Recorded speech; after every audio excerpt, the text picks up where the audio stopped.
Lucy, where are we going? Where are we going? Where are we going? Oh, go get him, Lucy! Go get him, Lucy! All right. It is March 8th. And winter is ending. How do you know that? Well, your mango tree starts to push buds. Let's take a look. There's a fresh bud. And I saw some big ones up here, probably because it's warmer up here. Right next to the house. Look at this. Boom. Boom. So today, let's say this winter looks like the mango tree went through really well. Maybe a little bit of damage on the top. No big deal. Anyway, I'm gonna go and thin this thing out. I think I'm gonna have to, unfortunately, get rid of this stem. It's been a couple years since I trimmed it. So it's getting super vigorous. There's a whole thing about trimming these things into more of a bonsai shape so you can pick the fruit lower to the ground. This one, however, I'm trying to train as a big giant shade tree because it's so darn hot here, which is probably another reason why this tree's doing so well. I just want a giant shade tree here. And it's getting close to, I'd say 18 feet tall by about at least 15 feet wide. And I'm in Winters, California, up here. And I'm wondering if there's any bigger mangoes north of here. I think there's one up in Yuba City. So I got to get the biggest mango tree award someday. But anyway, right now, I'm going to trim all these little wayward branches. I don't like those. I don't like this one. There's a whole bunch I don't like. We're going to figure that out right now. And yeah, but there you go. Beautiful mango tree in Northern California, thriving like crazy. Squirrels getting my fruit. I got a few of them, but for how many fruit this thing sets, the squirrels have got their game down. I'm going to somehow figure out a way around that. And there it is.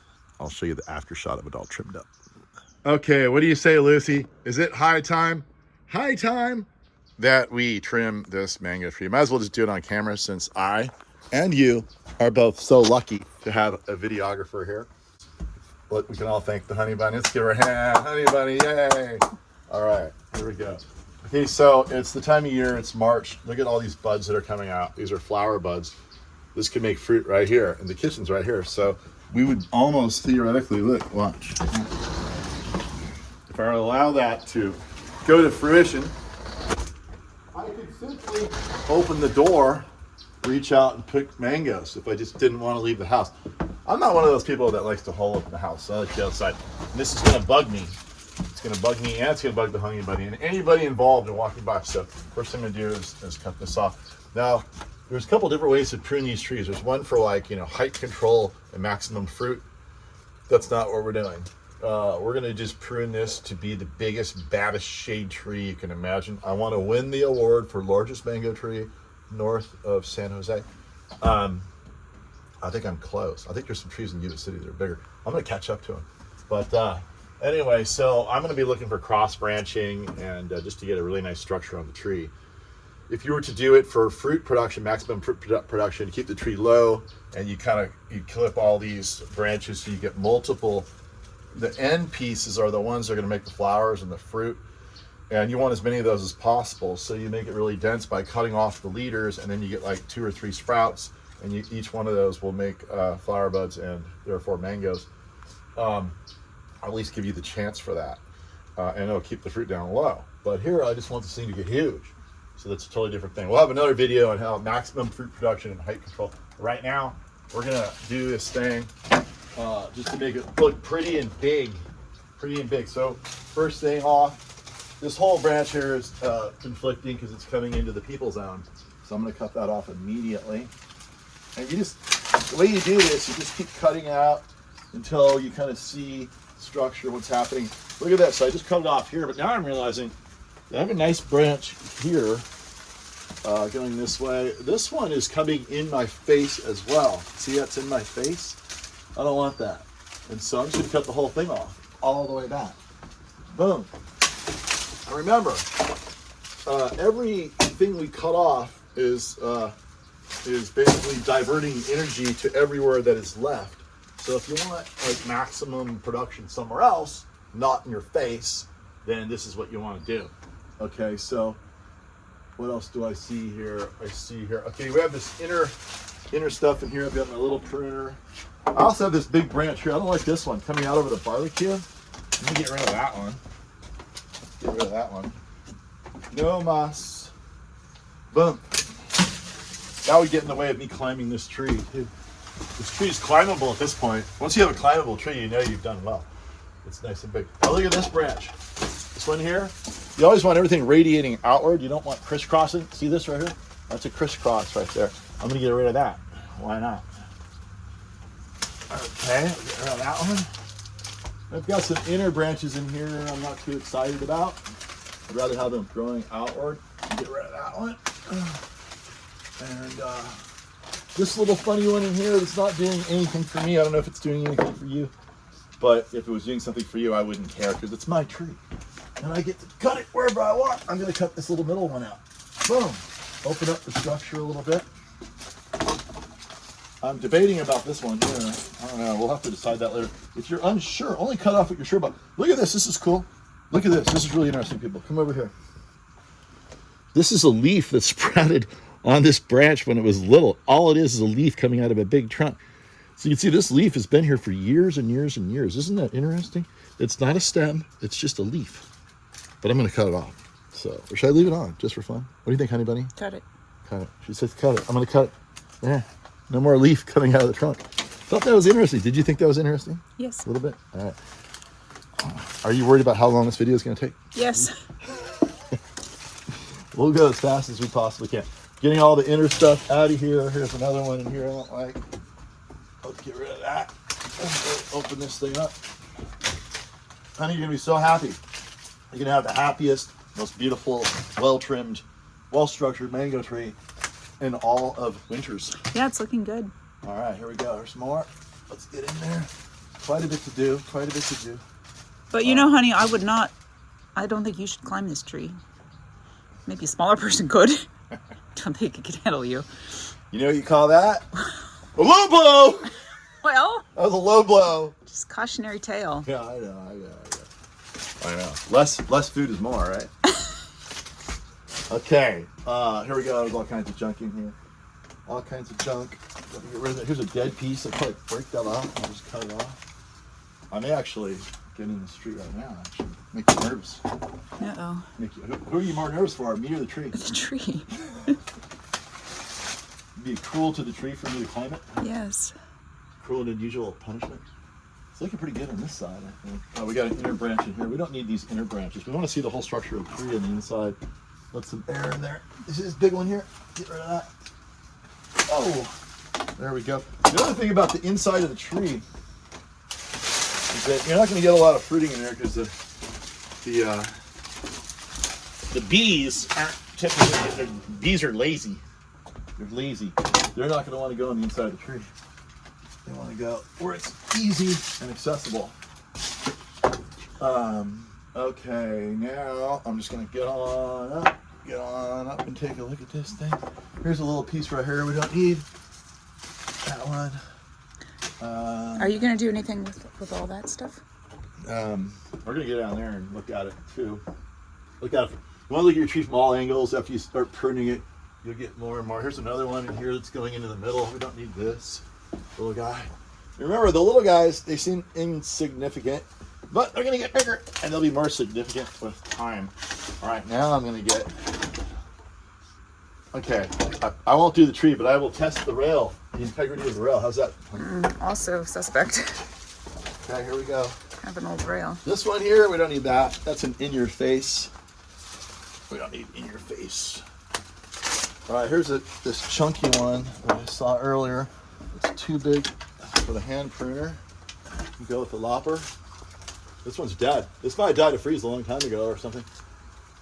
Just cut out that dead wood. Could have just died from whatever, not necessarily freeze. All right, then we have all kinds of little junk in here. This one's kind of a funny one. See this one? sprouting from way down here. It's going straight up. It's crisscrossing in here. I like to wiggle it to see where it is. I think I'm just going to cut it out. There's a lot of redundancy in there. Big one. It's a big one. Gotta get down low for this one. Right here. See, look. See how it's. See, it's a nice structure coming up. Then there's just a random straight one that goes up through the whole tree. It's not very artistic. It's crossing up there. This is a big. If you cut too much of it, does it like hurt the tree? Does it shock it to death? Well, you have to be pretty severe to do that. Look how big. Look at this. Look at this huge. Yeah, mango. that's a big piece of it. All right, we'll get rid of that. What else? You gotta be. Don't be shy, people. Don't be shy. Get aggressive on your mango. Everyone, it's such a miracle to even be able to grow mango in Northern California. People don't want to cut anything off. I'm gonna get in this tree. Oh my gosh. Look at this. Huh? What do you think? Who thinks that? Look at. Honey, Oh yeah. I'm not gonna come underneath it. Oh yeah. Honey, I'm telling you, this tree's big. I could have had an extra burger yesterday and I think it would still be okay. Here, look, get some more of this out of here. These little inner pieces, we don't need these. I'm gonna see the inner structure of the tree. This one here we don't need. What else? What else? This one looks kind of lame. Don't want that. Don't want this. Don't want this one. The other thing that I like is it's like a freeway system. I like a big freeway. You go to a medium freeway, you go to a small freeway. Once you have these little freeways coming off, unless they're in a spot where you really want a new branch, it looks kind of down. So I'm gonna cut those off. Like this one here off. See, he's violating the freeway principle. Okay. They're looking pretty good. This one here is kind of dead. It's kind of grown. Yeah, I don't need that one. This one's dead. This one's crisscrossing right here. I don't know if you can see that. Crisscross. Get rid of that one. And we're looking pretty good, people. Oh, this is going to get loaded full of mangoes, I'm hoping, this year. This one here, I'm going to think about. This one here we don't need. Down here we don't need this. Remember, everything you cut off, all the energy that was going to those branches is now going to where you want the growth to go. So that means it's going to grow even faster where I want it to grow.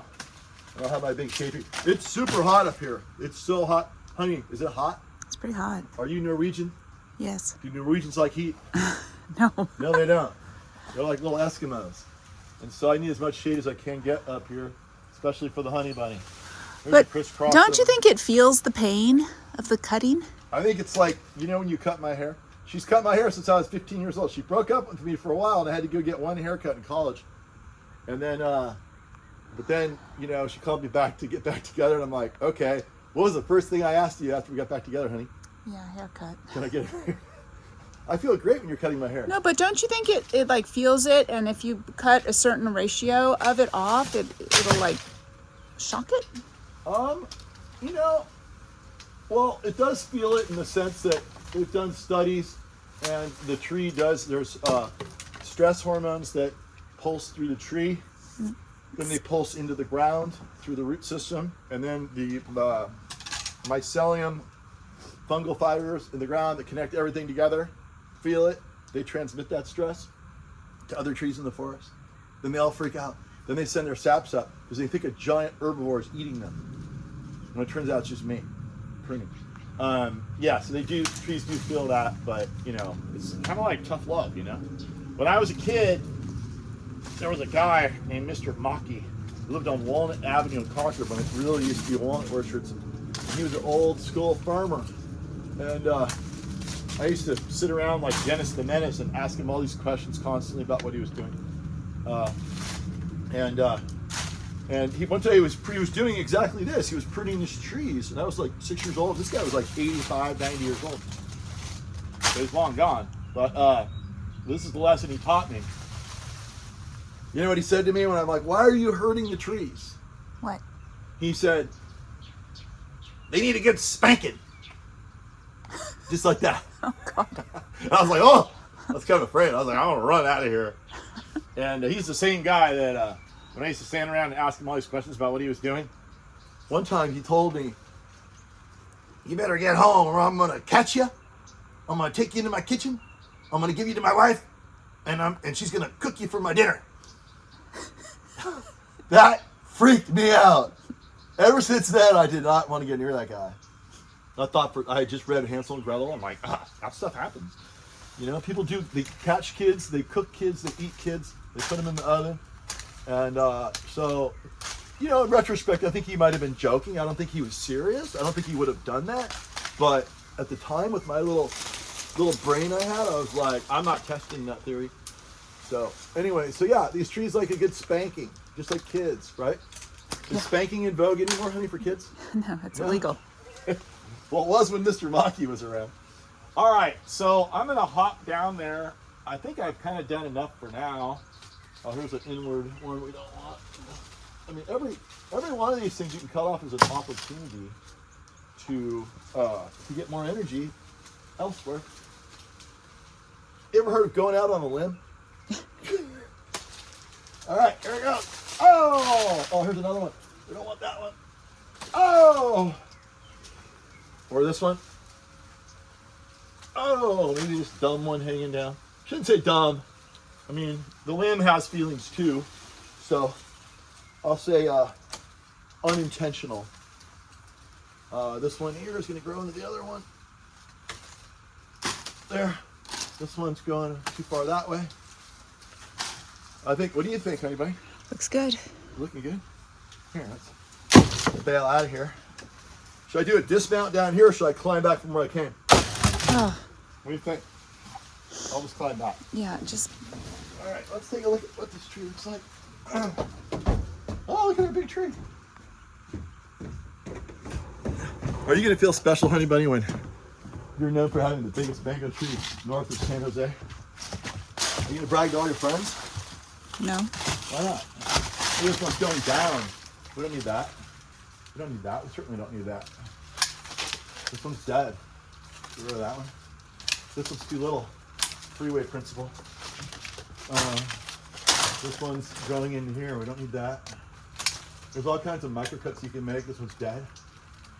You know what's funny is it smells like mango right now. It's like the sap inside the wood. What about this one? We don't need that. It's hanging too low, right? No, I think we do. That's in your face. But that's going to make a canopy here. If you're like, no, it's 6'5", that's in your face. All right, this one's coming down in your face. I want a high ceiling. Honey, when you design your house, did you design some areas of the house that had a high ceiling? Yes. Why'd you do that? We have tall kids. Feels more spacious, Yeah. more palatial. We're trying to get a palatial feel out of the tree. Okay. This one here is kind of growing up into some other stuff. We don't need that. It's gonna look. Remember, guys, we're spanking the tree.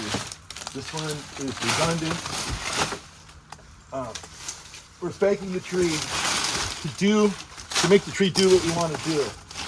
Make it do what we want it to do. And that is grow where we want it, the pressure we want. And I think it looks pretty good. What do you think? So what's going to happen now is the whole top, honey, is going to get huge, and then you're going to get shade, and you won't get all these heat stroke pass out things that happen to you. Okay. Yeah, you can sit out here without melting. Okay. All right, so you can see, take a look at all of the material I generated. There's a lot of mango here, and I don't know. I mean, this might be the biggest mango pruning job ever conducted. North of, I don't know. What are you going to do with all this? Just compost it? That's burn pile. Burn And then after pile. we burn it, we use the ashes to mix into our potting soil. Here's the biggest one of all. This would be a really big 36-inch box mango tree if it were in a container. And I cut that whole thing off. So it was going straight up through the tree. It won't sprout again, will it? If you planted it? No, not without great difficulty. And that's pretty much the whole story here in Winters, California. So thanks for filming. Let's give everybody a hand. And come on down to Golden Gate Palms. We sell these mango trees. They're absolutely delicious. They'll grow here. As you can see, we have this in a really good microclimate next to the house on the south side. You want these trees in the hottest location in your yard. the area that's going to be the most sunny with the most sun reflected heat throughout the winter, and ideally on a in a spot that's going to be frost free, if you know the principles of that. I'm not going to go into that, but they're out there. And yeah, and then once they get bigger, they get hardier and hardier. Every year the top of this thing gets a little bit fried on top. Didn't happen much this year, but then it just a little freeze. This is a good example. You get a freeze, and the reason we sell bigger trees in the nursery is a little freeze will kill a plant that's this big. That would be like a 1 gallon plant. All right, here's a 5 gallon plant from here up to here. A little bit bigger freeze would kill it. All right, and so we don't even start until we have like substantial wood, like this kind of wood, on 15 gallons and 24-inch boxes. They stand a greater chance of surviving the first couple of years. After they get through the first winter, they can set their roots out, they grow bigger and thicker, and then it takes a harsher and harsher freeze to get through deep enough into this wood to kill the tree. And the bigger and fatter the wood, the harder it is to kill it with cold. So the whole idea is you want to get your tree growing as fast as possible, get it through the first few winters, and then once it hits critical mass, you have less and less to worry about. And so sometimes you have to protect little trees or just buy bigger trees. And that's pretty much the end of the story. Are you tired of filming? Mm-hmm. That's it, people. GoldenGatePalms.com. Come on down to Richmond, buy some mango trees.